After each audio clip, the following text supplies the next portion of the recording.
Here's a clean working fix guide. Number 1, run game as administrator, most important. 1, go to your game install folder.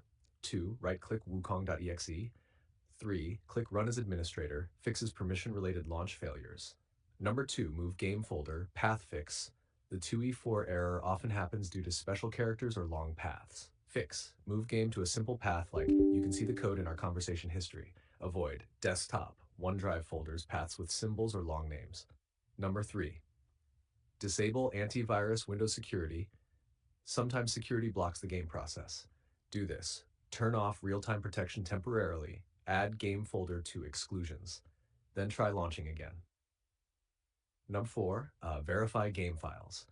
If files are corrupted, open your launcher, Steam Epic, find the game, click Verify Integrity, Repair, fixes missing or broken files. 5, fix compatibility issues. 1, right-click wukong.exe. 2, Properties, Compatibility. 3, enable, run as administrator, disable full screen optimization. Number 6, install required dependencies. Make sure you have Microsoft Visual C++ redistributables 2015 to 2022. DirectX runtime missing dependencies equals CreateProcess errors. Number 7, update GPU drivers. For best compatibility, update drivers from NVIDIA or AMD. 8, close background apps. Close overlays, Discord, MSI Afterburner, recording software, any unnecessary apps. Prevents process conflicts. Number 9, reinstall, last resort.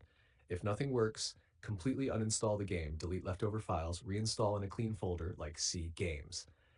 Why this error happens: permission denied, invalid file path, antivirus blocking execution, missing system files, corrupted install. Quick fix checklist: run as admin, move to simple path, disable antivirus, verify files, install dependencies, update drivers.